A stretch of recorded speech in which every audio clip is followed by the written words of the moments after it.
Hello friends, मैं मुकेश वर्णवाल एक बार फिर से अपने YouTube चैनल पर आप सबों का हार्दिक स्वागत और अभिनंदन करता हूं। प्रश्नों के आईने की वो जो श्रृंखला हमने चला रखी है उसके अंतर्गत आज हम बात करेंगे 5 ऐसे क्वेश्चंस के बारे में जिसका संबंध सिंधु घाटी सभ्यता से है। और उस 5 क्वेश्चंस के आलोक में यानी उन 5 प्रश्नों के आईने में हम समझने की कोशिश करेंगे सिंधु घाटी सभ्यता के कॉन्सेप्ट के बारे में और साथ में उससे जुड़े हुए जो भी फैक्ट्स है उस फैक्ट्स के बारे में। तो समय ज्यादा व्यर्थ ना गवाते हुए सीधे अपने टॉपिक पर आते हैं। तो आज का जो ये 5 क्वेश्चंस का जो सेट है ये सेट नंबर 2 है प्रश्नों के आईने में, और ये सारे एग्जामिनेशंस के लिए इंपॉर्टेंट है। तो इसमें जो पहला क्वेश्चन है वो पहला क्वेश्चन है मेसोपोटामियाई अभिलेखों में। तो यहां पे सबसे पहली बात आपको यह समझना है कि मेसोपोटामिया ये इराक का प्राचीन नाम है। जब हम फारस की बात करेंगे तो फारस की सभ्यता यानी ईरान की सभ्यता, ठीक है। फारस की सभ्यता का मतलब हो जाएगा ईरान की सभ्यता, ठीक है। तो यहां पर इस बात को समझिएगा कि फारस ईरान हो गया। तो पहला जो सवाल है वो सवाल ये है कि मेसोपोटामिया अभिलेखों में सिंधु सभ्यता के लिए कौन से शब्द का प्रयोग किया गया है। तो इसके बारे में समझने के पहले छोटा सा एक डायग्राम में बनाऊंगा। ये भारत का जो है वो क्या है कि नक्शा है, ठीक है। और ये आप देखिएगा कि ये अरब प्रायद्वीप का क्षेत्र है, और ये आप देखिएगा ये मक्का का क्षेत्र है, मदीना। और यहां पर जो है वो क्या है कि ये पाकिस्तान, ये ईरान का क्षेत्र हो जाएगा, इराक का। और इराक में जो है एक जगह है, ठीक है, अक्काद एक जगह हुआ करता था, ठीक है। अक्काद के शासक का नाम क्या था? सारगोन।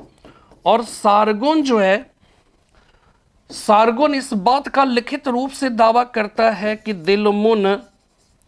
दिलमुन माकन तथा मेलुहा के जहाज उसके बंदरगाह पर लंगर डालते हैं। यहां पर इस बात पर विशेष तौर पर ध्यान देने की जरूरत है कि सिंधु घाटी सभ्यता के लिखित साक्ष्य मिले हैं लेकिन हड़प्पाई लिपि अभी तक पढ़ी नहीं जा सकी है। इसके विपरीत समकालीन अगर मेसोपोटामिया की सभ्यता की बात करें तो मेसोपोटामिया की जो सभ्यता है उस सभ्यता के भी लिखित साक्ष्य मिले और उसकी लिपि पढ़ भी ली गई। उसकी जो लिपि है, मेसोपोटामिया की जो लिपि है, उस लिपि को कहा गया किलाक्षर लिपि, ठीक है। वो किलाक्षर लिपि कहलाती है। अगर हम मिस्र की सभ्यता की लिपि की बात करें तो उसे हायरोग्लिफिक लिपि कहकर पुकारा जाता है, मिस्र की जो लिपि है। तो फिलहाल यहां पे मेसोपोटामिया की जो लिपि है उसे किलाक्षर लिपि कहकर पुकारा गया और किलाक्षर लिपि को पढ़ लिया गया। इसमें यह कहा गया कि मेसोपोटामिया स्थित एक स्थान अक्काद के शासक सारगोन ने इस बात का दावा किया, ठीक है, इस बात का दावा किया कि दिलमुन माकन और मेलुहा के जहाज उसके बंदरगाह पर आकर लंगर डालते हैं। इसमें दिलमुन की पहचान ये ध्यान रखना है कि यहां पर बहरीन है, फारस की खाड़ी में स्थित बहरीन से स्थापित की गई। माकन की पहचान पाकिस्तान के बलूचिस्तान क्षेत्र में स्थित मकरान समुद्र तट से, जबकि मेलुहा की पहचान भारत के सिंधु क्षेत्र से स्थापित की गई। तो इसलिए जब सवाल यह पूछा जाए कि मेसोपोटामियाई अभिलेखों में भारत के सिंधु क्षेत्र के लिए कौन से शब्द का प्रयोग हुआ है तो उसका सही जवाब हो जाएगा मेलुहा, यानी कि ये सही जवाब है। माकन का भी उल्लेख है, दिलमुन का भी उल्लेख है, लेकिन सिंधु क्षेत्र के लिए मेलुहा शब्द का प्रयोग हुआ है। दिलमुन जो है वो क्या है? वो जो है फारस की खाड़ी में स्थित बहरीन, फारस की खाड़ी में स्थित बहरीन, ये हो जाएगा दिलमुन। माकन जो है मकरान समुद्र तट है, और आप देखिएगा ये लोथल बंदरगाह, यहीं से जहाज जाते थे और फिर फारस की खाड़ी में स्थित बहरीन से होते हुए फिर वो जो है इराक की तरफ निकल जाते थे। तो यहां पर क्या है कि ये मेसोपोटामिया और सिंधु घाटी सभ्यता के बीच का जो व्यापारिक जो कह सकते हैं संबंध है उसमें जो मध्यस्थता की भूमिका अदा करता था वो बहरीन था, जिसका अन्य नाम दिलमुन है। तो ये कई बार सवाल पूछा गया। ये सवाल आता है कि समकालीन मेसोपोटामिया और फारस की सभ्यता के लोगों के साथ हड़प्पा वासियों ने घनिष्ठ व्यापारिक संबंध स्थापित किया, ठीक है। तो उसमें जो है जब वो जाते थे उसके जहाज, तो तो मीडिएटर की भूमिका कौन सा स्थल निभाया करता था जब मेसोपोटामिया की और भारत के जहाज जाते थे? ठीक है, तो बीच में बहरीन पड़ता था, दिलमुन जिसे कहा गया, और वहां पर जाने के बाद आप समझ जाइए थका हारा जो यात्री होता था, वहां पे पहुंचने के बाद वहां की प्राकृतिक जो छटाएं थी वो इतनी खूबसूरत थी, ठीक है, वो इतनी खूबसूरत थी कि वो जो है वहां पर दिल जो है कह सकते हैं कि एक तरह से ताजगी महसूस होता था। इसलिए दिलमुन को सूर्योदय का देश, ठीक है, उसे हाथियों का देश कहकर भी पुकारा गया। तो पहला सवाल, मेसोपोटामिया अभिलेखों में सिंधु सभ्यता के लिए कौन से शब्द का प्रयोग किया गया है? तो उसका सही जवाब जो है वो जवाब क्या हो जाएगा? उसका सही जवाब है मेलुहा। ठीक है, नेक्स्ट दूसरा सवाल कि मोहनजोदड़ो से प्राप्त पशुपति शिव की आकृति वाली एक मुहर में किन किन पशुओं का अंकन है? तो यहां पर देखिए मोहनजोदड़ो से क्या हुआ, एक मुहर मिला, ठीक है, उस मुहर में एक त्रिमुखी पुरुष को योग के पद्मासन मुद्रा में बैठा हुआ दिखलाया गया। तो वो कुछ जानवरों से घिरा हुआ है और वो है हा बा दा, ठीक है, हाथी और बाघ जो है, ये जो है हाथी और बाघ जो है वो क्या है कि दाईं ओर है हा बा दा, ठीक है, भैंगेवा भैंसा और गैंडा, ठीक है। जब आप इस तरह से होगे तो ये बाईं ओर हो जाएगा, ये दाईं ओर हो जाएगा। तो बाईं ओर जो है भैंसा और गैंडा है, ठीक है, हाथी और बाघ दाएं और पैर के पास जो है हिरण है। तो अब ये देखना है कि पशुपति शिव की आकृति वाली ये जो मुहर है, इस मुहर में जो जो जानवर हैं, भैंसा गैंडा हो गया, हाथी बाघ हो गया, हिरण। सवाल ये पूछा गया कि मोहनजोदड़ो से प्राप्त पशुपति शिव की आकृति वाली एक मुहर में किन किन पशुओं का अंकन है? तो यहां पे देखिए हाथी का है, हाथी का यहां पे है, घोड़े का है, घोड़े का यहां पर नहीं है, घोड़े के बारे में जो है नहीं है, तो इसका मतलब ये ऑप्शन सही नहीं होगा। ठीक है, इसके बाद दूसरा देखिए भैंसा है, तो भैंसा यहां पे होगा, गैंडा है, गैंडा है, बाघ है, बाघ है, हाथी है, हाथी है, यानी इसका सही जवाब जो है वो ये हो जाएगा।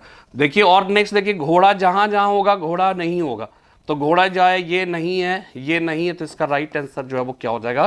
भैंसा, गैंडा, बाघ और हाथी। तो भैंसा और गैंडा बाईं और ये ध्यान रखिएगा, हाथी और बाघ दाईं और पैर के पास जो है हिरण है। तो ये 5 प्रकार के जानवरों का वहां पर मेंशन है और उसी के हिसाब से आपको ये समझना होगा। ठीक है, नेक्स्ट जो है तीसरा सवाल, किस विदेशी विद्वान के अनुसार हड़प्पा सभ्यता का पतन इंद्र यानी आर्यों के आक्रमण के कारण हुआ था? हमने कई बार आपको बताया था कि सिंधु घाटी सभ्यता एक ऐसे उपन्यास की तरह है जिसका पहला और अंतिम पृष्ठ गायब है, यानी कि उसका उद्भव कैसे हुआ, उसका पतन कैसे हुआ, यह एक विवाद का विषय माना जाता है।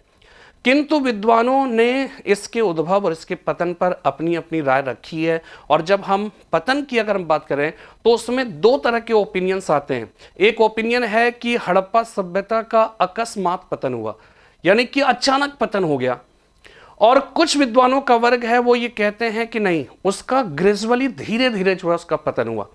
ठीक है, तो उसमें जब अकस्मात पतन की बात आती है तो उसी में एक सिद्धांत है कि सिंधु घाटी सभ्यता का पतन आर्यों के आक्रमण की वजह से हुआ। और आर्यों के आक्रमण की वजह से हुआ, ये बात कौन मानते हैं? तो इसका सही जवाब है व्हीलर महोदय ने ये कहा कि जो सिंधु घाटी सभ्यता, इंडस वैली सिविलाइजेशन, इस इंडस वैली सिविलाइजेशन के पतन के लिए वैदिक युगीन आर्य जिम्मेदार थे। और कैसे? तो उन्होंने इसका जो है जो लॉजिक दिया वो ये कहा कि सिंधु घाटी सभ्यता का समय 1500 से 2500 से 1500 ईसा पूर्व के बीच में, जबकि वैदिक युग का समय 1500 से 1000 ईसा पूर्व के बीच हो जाएगा। ठीक है, 2500 से 1500 ईसा पूर्व के बीच इंडस वैली सिविलाइजेशन का, और 1500 से 1000 ईसा पूर्व के बीच किसका समय है? वैदिक युग का। यानी कि मार्टिमर व्हीलर इसके थ्रू ये बताएंगे कि 1500 में जब सिंधु घाटी सभ्यता का पतन हुआ उसी समय वैदिक युग की शुरुआत हुई, यानी कि इन दोनों लोगों के बीच में संपर्क हुआ और इसने इस पर हमला करके क्या किया? सिंधु घाटी सभ्यता का अंत कर दिया। उसमें लॉजिक क्या देते हैं और क्या लॉजिक? एक तो दिखाया कि 1500 में खत्म होता है, शुरुआत होती है, तो इसका मतलब है टच, यानी दोनों एक दूसरे से मिले होंगे। पहला तर्क दिया। दूसरा तर्क क्या है कि ऋग्वेद में इंद्र को पुरंदर अर्थात किलों को तोड़ने वाला कहा गया, और किले आर्यों के पहले हिंदुस्तान में किसके पास थे? सिंधु घाटी सभ्यता। तो आर्यों का युद्ध के देवता से आह्वान करना इनके किलों को तोड़ने के लिए, यह दिखाता है कि इनके आक्रमण की वजह से ही हमला हुआ। तीसरी बात क्या है कि वो कहते हैं कि वैदिक साहित्य में एक शब्द की चर्चा है, हरियूपिया, यानी कि आर्य लोग जब हड़प्पा की तरफ से गुजरे तो उस हड़प्पा के बारे में उनको जानकारी थी, तभी तो उसने हरियूपिया के बारे में जिक्र किया। और इन सभी जो है लॉजिक के आधार पर, इन सारे तर्क के आधार पर व्हीलर ने यह कहा कि सिंधु घाटी सभ्यता का पतन आर्यों के आक्रमण की वजह से हुआ। लेकिन वास्तव में क्या है कि इस बात को अब जो है नहीं माना जाता है। और क्यों नहीं माना जाता है? सबसे पहले सिंधु घाटी सभ्यता का समय 2300 से 1750 ईसा पूर्व के बीच माना जाता है। वैदिक युग की शुरुआत 1500 से 600 ईसा पूर्व के बीच होता है। तो इसका मतलब यह है कि सिंधु घाटी सभ्यता का अंत, अब तो खैर अंत नहीं माना जाता, फिलहाल यहां पे मानिए कि जब उसके स्वरूप में परिवर्तन हुआ तो उसके लगभग 250 साल के बाद वैदिक युग की शुरुआत होती है। तो इन दोनों में जब संपर्क नहीं हुआ तो ये पतन के लिए जिम्मेदार कैसे हो सकते हैं? इंद्र का पुरंदर के रूप में आह्वान करना, ये कहीं से ऐसा नहीं, यह सिद्ध करता है कि उसके आक्रमण की वजह से ही, हमले की वजह से ही सिंधु घाटी सभ्यता का पतन हुआ। और हरियूपिया शब्द के प्रयोग से भी ऐसा नहीं लगता है। फिलहाल यहां पर इस कॉन्सेप्ट को समझिएगा कि आर्यों का या इंद्र, सवाल क्या है ना कि जैसे यहां पे इंद्र लिखा है तो इंद्र के आक्रमण की वजह से, आर्यों के आक्रमण की वजह से, सब एक ही शब्द है, सब का कॉन्सेप्ट एक है और सब का सही जवाब जो है वो क्या हो जाएगा? वो हो जाएगा मार्टिमर व्हीलर। तो मार्टिमर व्हीलर ने कहा। चौथा सवाल है, हड़प्पा सभ्यता में प्रचलित है 3 तरह के अंतिम संस्कार। अंतिम जो संस्कार थे सिंधु घाटी सभ्यता में, ठीक है, पूर्ण समाधिकरण, आंशिक समाधिकरण और दाह संस्कार। दाह संस्कार में जला दिए जाते थे, आपको पता है, ठीक है। पूर्ण समाधिकरण में दफना दिया जाता था। और दफनाया कैसे जाता था कि ये उत्तर है, ये दक्षिण है, उत्तर की दिशा में, ठीक है, सिर को रखा जाता था और पैर को जो है वो किधर? दक्षिण दिशा में, ठीक है। उत्तर में सिर जो है, सिर उत्तर की ओर और पैर जो है दक्षिण की दिशा में रखकर सामान्य तौर पे दफना दिया जाता था और यही सबसे ज्यादा लोकप्रिय था। आंशिक समाधिकरण में क्या होता था कि शव को पहले खुले आसमान के नीचे छोड़ दिया जाता था। चील, कौवा, गिद्ध इत्यादि के खा लेने के बाद जो अवशेष बचते थे, उन अवशेषों का समाधिकरण, वही आंशिक समाधिकरण, इसको पार्शियल ब्यूरियल कहा गया, इसको कंप्लीट ब्यूरियल कहा गया, इसको क्रिमेशन कहा गया। तो पूर्ण समाधिकरण की स्थिति में शव के सिर को उत्तर, पैर को दक्षिण में, प्रायः जो है, लेकिन इसका एक्सेप्शन भी है। और एक्सेप्शन क्या हो जाएगा? एक्सेप्शन है एलोबे विरोइस्ट सोकानो, ठीक है। इसको अलग से अगर आपको देखना है तो मैं बता दे रहा हूं कि प्रायः क्या है, इसको आप ऐसे समझ सकते हैं, शव के सिर को किधर रखा गया? उत्तर, पैर को किधर है? दक्षिण। ये क्या है? ये सामान्य परिदृश्य है, सामान्य परिदृश्य। लेकिन इसका एक्सेप्शन है, और एक्सेप्शन नंबर 1 क्या है? ELOB, एलोबे ई से हो गया ईस्ट वेस्ट, ईस्ट वेस्ट की दिशा में, यानी इसका मतलब हो गया ये हो जाएगा ईस्ट, ये हो जाएगा वेस्ट और ये हो जाएगा ईस्ट। ईस्ट वेस्ट का मतलब है सिर होगा इधर, ठीक है, ये तो ये हो जाएगा ईस्ट और वेस्ट की दिशा में, वेस्ट और ईस्ट, ठीक है। तो यहां देखिए सिर किधर हो गया? पूर्व में, पैर किधर हो गया? दक्षिण। जब भी हम बात करेंगे कि सिर उत्तर में है तो सिर उत्तर में, पैर दक्षिण, यानी पहले हम सिर की बात करें। तो जब हम एलोवे की बात करेंगे यानी हेड यहां होगा और यहां पे क्या होगा? यहां पे होगा पैर, उसका हो जाएगा। तो यहां पे देखिए पश्चिम में पैर हो गया इधर। इसके बाद दूसरा है इसका एक्सेप्शन, वो है विरोइस्ट, एलोवे विरोइस्ट, WEROEAST, यानी इसका मतलब ये हो गया कि ये भी ऐसा ही होगा, बट फर्क जो है इतना होगा कि यहां पे सिर इधर हो जाएंगे और पैर जो है इधर। तो इसको कहेंगे वेस्ट और ईस्ट, ठीक है, यानी सिर इधर हो जाएगा। और RO4 हो गया रोपड़, ये कहां पर है? रोपड़ में। ये LO मतलब हो गया, ये कहां पे मिलता है? लोथल में। और एक है सोकानो, तीसरा हो जाएगा, चौथा तीसरा हो जाएगा इसका अपवाद सोकानो। ठीक है, का मतलब हो गया कालीबंगा, कालीबंगा। और सो मतलब साउथ, नो से नॉर्थ हो गया, तो इसको आप जो है ऐसे बनाएंगे, नॉर्थ है, साउथ है। बस फर्क देखिए यहां पर भी है, लेकिन यहां पे सिर नीचे आ जाएगा, सिर इधर आ गया। ठीक है, तो सिर जो है हेड हो गया साउथ में काली, तो कालीबंगा इसका अपवाद इस तरह से है। तो इसका कोडिंग है एलोवे वीरोइस्ट सोकानो, एलोवे वीरोइस्ट सोकानो इसका अपवाद है। लेकिन अगर सामान्य स्थिति की बात करें तो ये हो जाएगा सिर उत्तर और पैर दक्षिण में रख कर दफनाया जाता था, और ये सबसे ज्यादा लोकप्रिय था। अगर वैदिक युग की बात आएगी तो वैदिक युग में ये ज्यादा लोकप्रिय होगा। ठीक है, अगर वैदिक युग की बात आएगी तो वैदिक युग में लोकप्रिय, और सिंधु घाटी सभ्यता में ये ज्यादा लोकप्रिय होगा। लेकिन सिंधु घाटी सभ्यता में तीनों का चलन था, लेकिन सबसे ज्यादा चलन किसका हो जाएगा? पूर्ण समाधिकरण। तो इसका सही जवाब हो जाएगा पूर्ण समाधिकरण। पांचवा एंड लास्ट क्वेश्चन है कि आप पठनीय होने के बावजूद भी हड़प्पाई लिपि किस निम्न भारतीय लिपि के समान है? तो इसका सही है ब्राह्मी लिपि। ठीक है, ये ध्यान रखिएगा, सिंधु घाटी सभ्यता की लिपि पढ़ी नहीं जा सकी है, कोशिशें लगातार जारी है। और उससे ये पता चला, जो कोशिशें हुई उससे ये पता चला कि इसमें टोटल अक्षरों की संख्या जो है वो कितनी है? 400। और ये लिखा किस फॉर्म में जाता था? चित्र के फॉर्म में। इसको जो है क्या है कि इसको पिक्टोग्राफिकल स्क्रिप्ट कहा गया, पिक्टोग्राफिकल स्क्रिप्ट कहा गया।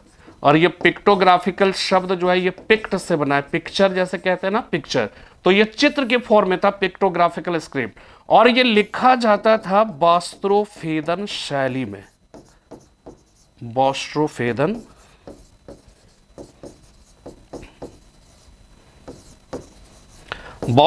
स्टाइल में। इसी को गौमुत्रिका शैली कहा गया, या इसे ही कहा जाएगा हलावर्त शैली। और कैसे लिखा जाता था? एक लाइन दाएं से बाएं, फिर दूसरी लाइन बाएं से दाएं, तीसरी लाइन दाएं से बाएं, बाएं से दाएं। तो ये आप देखिएगा इस तरह की आकृति बनेगी। और यही जो है यूरिन, जब गाय जो है या बैल जब खेतों में यूरिन डिस्चार्ज करती है तो इस तरह से बनता है, इसलिए इसको गौमुत्रिका शैली कहा गया, और इसे हलावर्त शैली कहकर भी पुकारा जाता है। तो ये जो अक्षर है ये ध्यान रखिएगा कि सिंधु घाटी सभ्यता की लिपि यद्यपि पढ़ी नहीं जा सकी है, लेकिन वो किसके जैसा है, किसके जैसा प्रतीत होता है? तो वो है ब्राह्मी लिपि जैसा। तो फिलहाल आज की क्लास में इतना ही। उम्मीद करता हूँ कि ये बातें आपको समझ में आई होगी। फिर कल जो है हम लोग एक नए विषय के साथ उपस्थित होंगे। तब तक के लिए जय हिंद, जय भारत।